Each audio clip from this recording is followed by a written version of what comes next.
어제가 흘러 오늘로 접어드는 역사.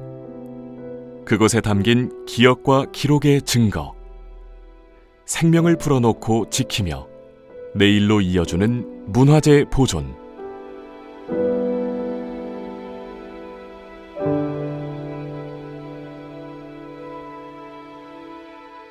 우리의 역사 속에 고스란히 그리고 가지런히 깃든 문화재.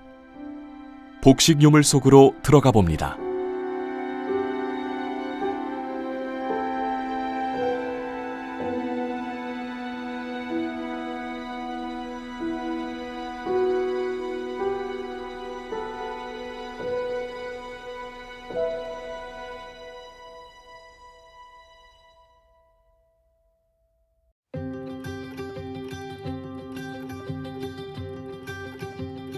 옛것을 보호하고 그대로 간직하며 먼 훗날 다음 세대에게 남겨주는 일을 우리는 보존이라고 합니다. 그래서 보존 처리는 유물이 어디에서 비롯되었고 어떻게 잘 보관할 것인지 처음부터 끝까지 연구에 연구를 거듭하고 총체적으로 계획해야 하는 분야죠.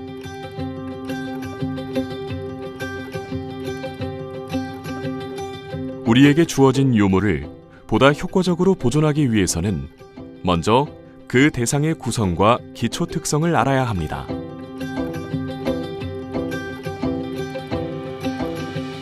흥완군 복식의 여정은 말 그대로 직물이라는 점에서 출발했습니다.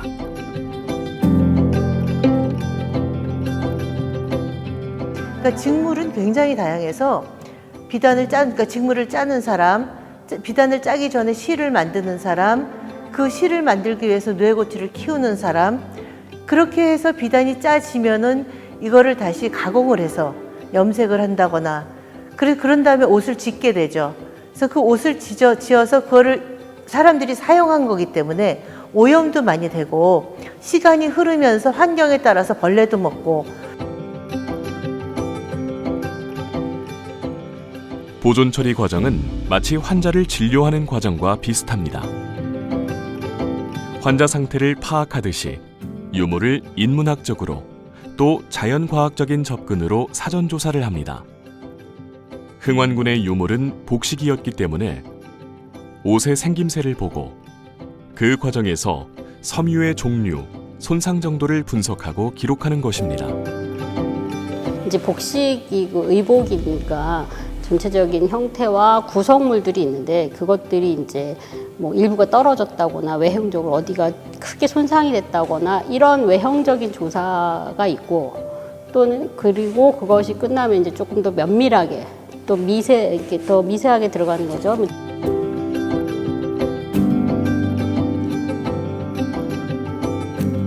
그렇게 해서 이런 사전 조사가 끝난 다음에는 실제로 이거를 어떻게 보존 처리를 해야 하나 자문회의를 해요. 그래서 이제 거기서 회의를 해서 이것이 없어지는 게 낫겠다. 그러면 제거를 하고 누덕누덕된 거를 제거를 하고 지금 현재 2022년 현재의 기술로 보존 처리를 하는 거죠.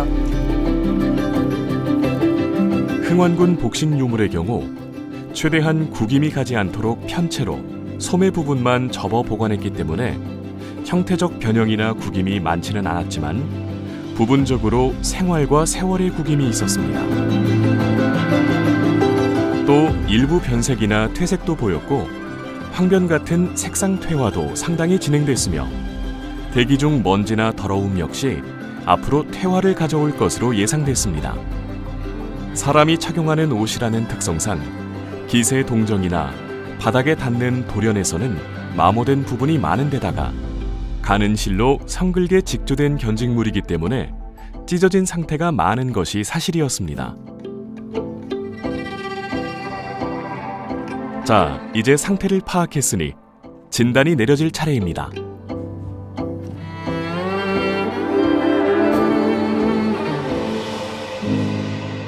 철저한 사전조사와 회의를 거쳐 방침이 정해지면 본격적으로 보존 처리 과정에 들어갑니다. 먼저 유물 상태에 따라 오염을 제거합니다. 오염을 제거할 때 건식으로 붓으로 턴다든지 클리닝을 하고 물로 습식으로 한다든지 조금의 약품을 쓴다든지, 근데 약품은 거의 쓰지 않아요. 그렇게 해서 드라이 클리닝 하는 방법이 있고 웨트 클리닝 하는 방법. 클리닝을 하고 나면 사실 어떤 재질은 조금 더 컨디션이 좋아지기도 해요. 그런 오염물질이 제거되고 나면 조금 더 상태가 좋아지고, 그런 다음에 이제 보존 처리를 하기 위해서는 해체를 해서. 흥완군 유물은 이미 오래전에 지정됐지만 공개된 지 오래돼서 더 많은 사람들이 궁금해하고 그만큼 관심과 흥미를 보여왔습니다. 사실 이 유물들은 세월이 흐르면서 자연스럽게 직물이 약화됐을 뿐만 아니라 당시 부지런히 입고 또 수선하는 등 실생활의 흔적들이 쌓이고 쌓여 상태가 좋지 않은 것들이 적잖게 있었습니다. 이게 다 생견이기 때문에 부러져서 보통 바느질을 하실 수 없을 정도로 손상이 된 것들이 있어요. 직물 자체가 약해서.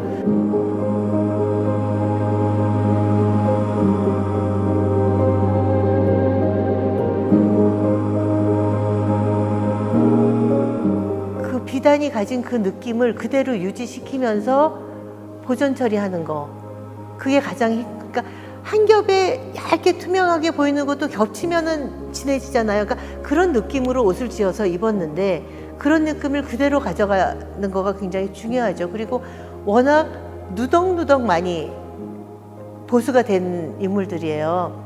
그래서 이거를 뗄 것인가 말 것인가 하는 것도 굉장히 중요한 포인트고요. 그럴 경우에는 이제 저희처럼 종이를 다루는 사람들이 어떻게 가장 얇은 재질로 유물에 없는 것처럼 우리가 뭔가 다른 물질을 더하지 않았다는 느낌을 줄 수 있게 그런 재질을 택해서 보존 처리를 할 때 도움을 드리죠.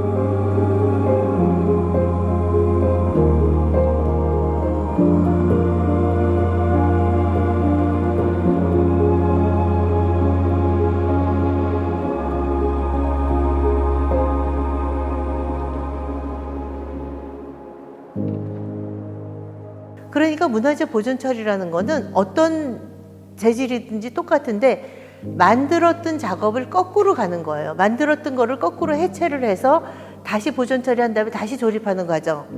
각 분야대로 보존 처리하시는 것을 보존 처리를 해서 다시 이제 조립을 하는 거죠.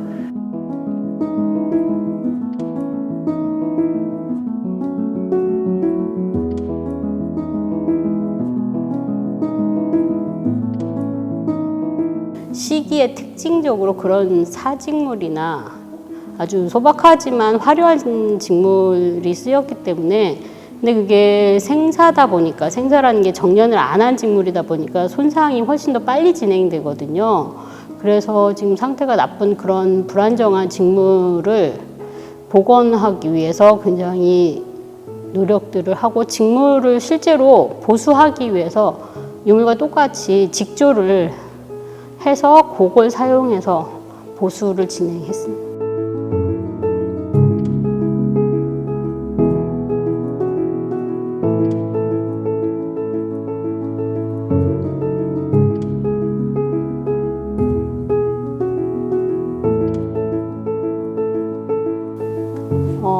구체적으로 보존 처리는 의복 유물하고 의복에 따른 그 부속품이 있는데, 그게 대 같은 경우에는 복합 재질로 되어 있어요. 여러 가지 이제 직물도 있고 가죽도 있고 뭐 동물의 뼈도 있고 나무도 있고 금속도 있고, 정말 그 유기물과 무기물의 총합체인데, 이거를 전문적으로 다룰 수 있는 사람은 없어요. 서대 보존 처리 같은 경우는 굉장히 다양하게 외국에서 다양한 재질을 다루신 선생님이 보존 처리하셨어요. 그래서 뭐 뼈라든지 가죽 뭐 하다못해 무슨 뭐 이게 거북이 등인지 동물 뼈인지 뭐 이런 것들에 대한 연구를 이번에 많이 하셔서 이런 연구 자료들이 이제 논문으로 나오게 되죠. 이렇게 복잡하고 어려운 일임에도 기꺼이 그 수고로움을 마다하지 않는 이유가 있었을까요? 목표는 하나인 거죠. 원형을 최대한 복원시키고 그 복원된 상태들이 가장 오래 지속될 수 있게. 유형의 것은 언젠가 다 없어지잖아요.